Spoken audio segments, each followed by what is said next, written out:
Bonjour à tous et bienvenue sur cakedesign.tv. Aujourd'hui, nous allons parler des différents types de biscuits, donc de gâteaux à l'intérieur de nos gâteaux en pâte à sucre. J'entends souvent le molly cake, j'entends énormément de gâteaux, donc je vais vous parler de ce que moi j'utilise tout le temps sous mes gâteaux. C'est une génoise. Une génoise que j'ai personnalisée dans le sens où je ne fais pas monter les blancs, je ne sépare pas les blancs et les jaunes, je ne les fais pas monter au bain-marie, etc. C'est une génoise qui marche très très bien, qui est très moelleuse à l'intérieur et qui a une très bonne tenue à l'extérieur. Je vous montre tout de suite comment je la réalise.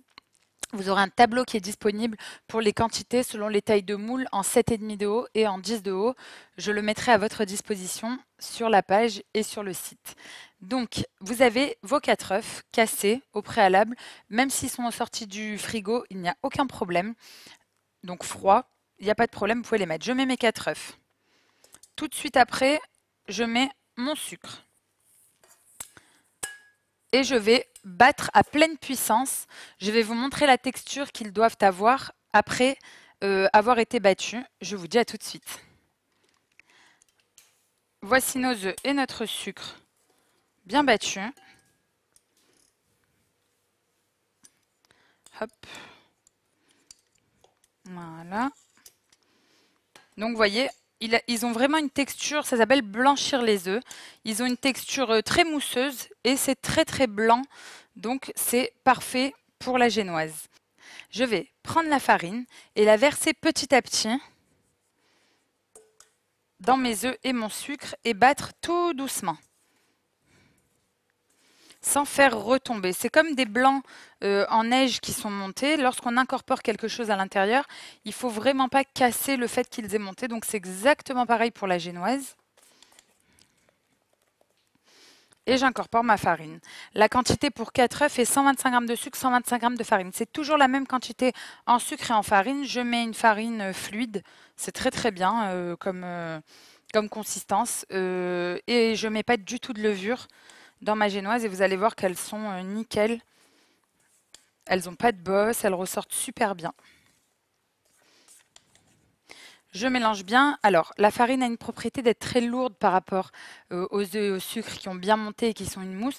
Donc, la farine a tendance à tomber au milieu et donc de plomber. Donc, il faut vraiment bien gratter le fond pour que toute la farine soit mélangée. Ensuite, vous la laissez comme ça et vous allez prendre votre moule et utiliser le Crisco pour beurrer vos moules. C'est vraiment génial le Crisco parce que vous allez voir, vos génoises sortent directement. Et vous allez surtout mettre du Crisco de partout en grosses couches. Et vraiment, vous allez le répartir de partout dans tous les petits coins du moule, de partout. Réellement, c'est très important. Autrement, vous allez avoir une génoise qui accroche. Et si elle accroche, elle ne va pas être nickel pour sortir de votre moule. Donc, je mets de partout du Crisco.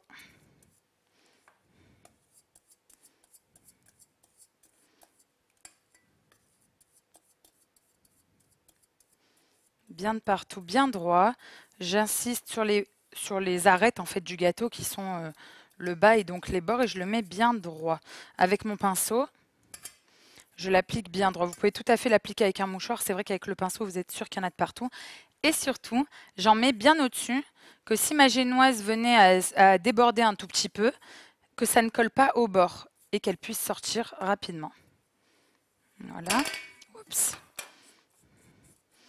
Je me concentre bien sur le bord, je vérifie bien mon moule. Je prends même 1 minute pour vérifier si j'ai du Crisco de partout.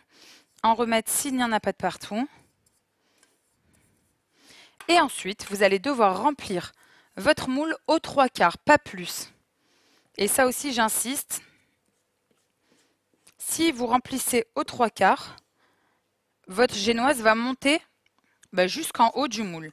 Si vous le remplissez à moitié, même si vous mettez de la levure à l'intérieur, le moule n'ira pas jusqu'en haut. C'est-à-dire que votre gâteau ne sera pas aussi haut que votre moule. Donc, je remplis mon moule aux 3/4. Et si vous en mettez trop, là, elle va vraiment déborder. Et ça, c'est dommage.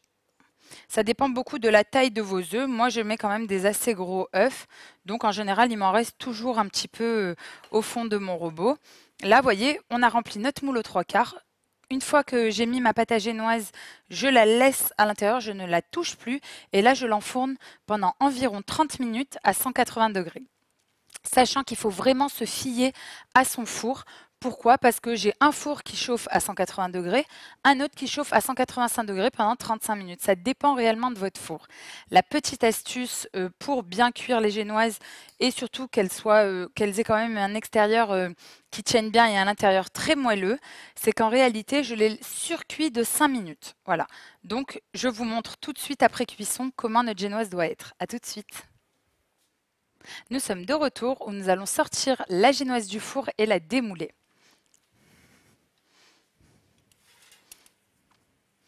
Hop, je récupère ma génoise du four et là, je vais la démouler. J'utilise une spatule pour décoller tous les bords, très délicatement. Vous avez vu qu'elle est quand même assez dorée. Hop.